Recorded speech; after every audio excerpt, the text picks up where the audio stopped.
সরকারি প্রাথমিক বিদ্যালয়ের সহকারী শিক্ষক পদে বাতিল হওয়া প্রার্থীদের দাবির বিষয়ে একমত মন্ত্রণালয় বলে জানিয়েছেন প্রাথমিক ও গণশিক্ষা মন্ত্রণালয়ের উপদেষ্টা অধ্যাপক ডাক্তার বিধান রঞ্জন রায় পোদ্দার। তবে বিষয়টি আদালতের রায়ের উপর নির্ভর করছেন বলেও তিনি জানিয়েছেন। মঙ্গলবার 18 ফেব্রুয়ারি রাজধানীর ওসমানী স্মৃতি মিলনায়তনে জেলা প্রশাসক ডিসি সম্মেলনের তৃতীয় দিনে প্রাথমিক ও গণশিক্ষা মন্ত্রণালয়ের কার্য অধিবেশন শেষে সাংবাদিকদের প্রশ্নের উত্তরে তিনি কথা বলেন। গণশিক্ষা উপদেষ্টা বলেন, আদালত থেকে একটি রায় হয়েছে, সেটিতে তারা ক্ষুব্ধ। আমরা আপিল করেছি, যেহেতু এটি এখন আদালতের বিচারাধীন বিষয়, তাই প্রশাসনিকভাবে আলাদা কোনো উদ্যোগ নেওয়ার সুযোগ নেই। বিধান রঞ্জন রায় জানান, জনপ্রশাসন মন্ত্রণালয় এবং আইন মন্ত্রণালয়ের মতামত নিয়েই তারা ফল ঘোষণা করছেন।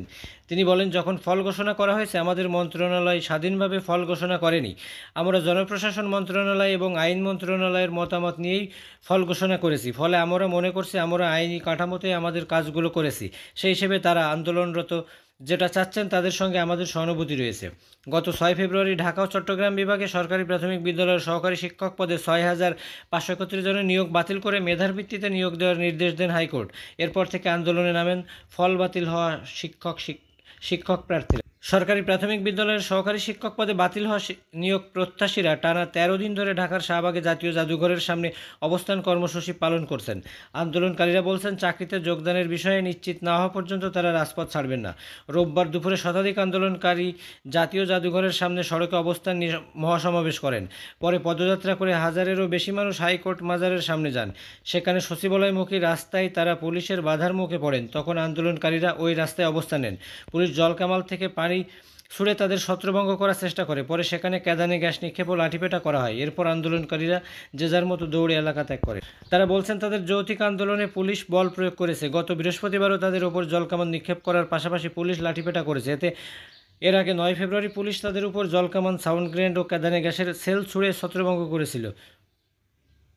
ওই দিন পুলিশ আন্দোলনকারীদের লাঠিপেটাও করেন। আন্দোলনকারীদের একজন ফাতেমা বলেন, সরকারি প্রাথমিক বিদ্যালয়ের সহকারী শিক্ষক পদে তৃতীয় ধাপে সুপারিশপ্রাপ্তদের উপর চরম অন্যায় করা হয়েছে। প্রথম ও দ্বিতীয় ধাপের সুপারিশপ্রাপ্তরা এখন চাকরি করছেন, অথচ একই প্রক্রিয়ায় সুপারিশপ্রাপ্তদের নিয়োগ বাতিল করা হয়েছে। নিয়োগে দুর্নীতি, এটা মেনে নেওয়া হবে না। যদি আদায় না হওয়া পর্যন্ত রাজপথ ছাড়ব না। জানা যায়, 3 ধাপে প্রাথমিক সহকারী শিক্ষক নিয়োগের বিজ্ঞপ্তি দেওয়া হয়েছিল। প্রথম ও দ্বিতীয় ধাপে চূড়ান্ত নিয়োগ কার্যক্রম সম্পন্ন হয়েছে, কিন্তু তৃতীয় ধাপ নিয়ে অনিশ্চয়তা দেখা দিয়েছে। 2023 খ্রিস্টাব্দের 14 জুন তৃতীয় ধাপের বিজ্ঞপ্তি প্রকাশিত হয়। লিখিত ও মৌখিক পরীক্ষা শেষে গত বছরের 31 অক্টোবর ফলাফল প্রকাশিত হয়। এতে 6,531 জন উত্তীর্ণ হন। তো বিষয়টা আসলে খুবই মর্মাহত ব্যাপার।